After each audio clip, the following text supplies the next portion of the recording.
ال تو وہ اسم بن جائے گا معرفہ. اب آپ دیکھیں یہ جو الکتاب کیا بنا یہ معرفہ. الکتاب ہی بنا نا, یعنی معرفہ ہو گیا. یہ والا اسم جو ہے یہ ان اقسام میں کہیں فٹ آ رہا ہے؟ ابھی نہیں نہ آ رہا ہے. ان اقسام میں بھی کہیں فٹ نہیں آ رہا ہے. تو ہماری جو پانچویں قسم ہوگی وہ یہی والی قسم بن جائے گی جس کو ہم کہیں گے معرف باللام. ٹھیک ہے, معرف باللام یعنی وہ اسم جس کو لام کے ذریعے معرفہ بنایا گیا ہے, لام کے ذریعے. تو بیسیکلی معرفہ بنانے کا جو کام کرتا ہے نا اس کے اندر وہ لام کرتا ہے. ٹھیک ہے, الف کیوں آ گیا؟ پھر الف کیوں آ گیا؟ اصل کام تو لام کا ہے معرفہ بنانے کا. پھر الف کیوں آیا؟ لام چونکہ ساکن ہوتا ہے جو معرفہ بناتا ہے, ساکن ہوتا ہے, اسی لیے ساکن لام کو آپ پڑھ نہیں سکتے شروع میں. لام اگر ساکن ہو تو آپ کو پڑھا نہیں جائے گا. ٹھیک ہے, تو جب آپ پڑھ نہیں سکتے تھے تو کسی ایسے حرف کی ضرورت تھی جو متحرک ہو. تو یہ درخواست حمزہ سے کی گئی کہ آپ ہی تشریف لے آئیے کہ جو ہے تاکہ ہم لام کو پروناؤنس کر سکیں, پڑھ سکیں. تو الف سے درخواست کی کہ الف جو ہے نا مان گیا. تو الف کو جو ہے اس لیے لایا گیا تاکہ ہم صاحب کو پڑھ لیں. تو القلم کہہ دیں گے. طالب کو بنانا ہے کیا کہیں گے؟ الطالب. ٹھیک ہے, اس طریقے سے سمپلی ہم کسی بھی نکرہ اسم کو معرفہ بنا سکتے ہیں. تو یہ ہماری 5 قسمیں ہو گئی. اب جو ہے چھٹی قسم یہ تھوڑا سا پیچیدہ ہے, اس کو ابھی اس جگہ پہ سمجھنا ذرا مشکل ہے, لیکن انشاءاللہ ہم اس کا نام اور اس کے ساتھ ایگزامپل دے دیں گے, سمجھانے کی کوشش کرتے ہیں. اگر بات سمجھ میں آگے تو ٹھیک ہے, ورنہ اس کو آگے تو پڑھنا ہی ہے اس ٹائم کو. تو وہ ہے آپ کا چھٹی قسم, وہ میں لکھ دیتا ہوں.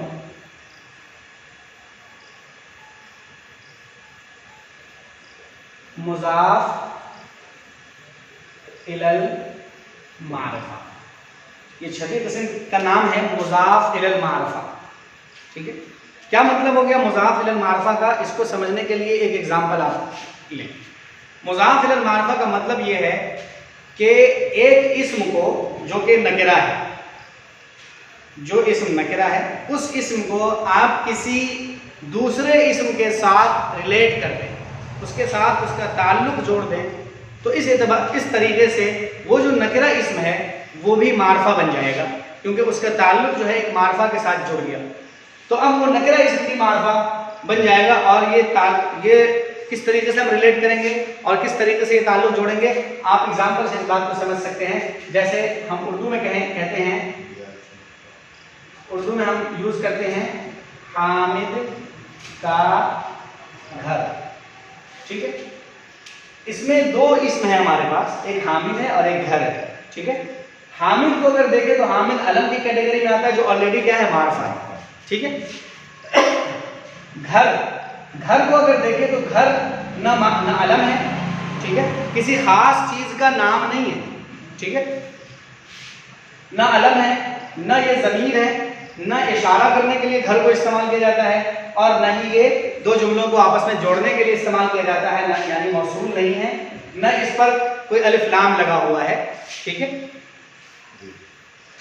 اس کا مطلب کیا ہے کہ یہ نکرہ اسم ہے, گھر ایک نکرہ اسم ہے.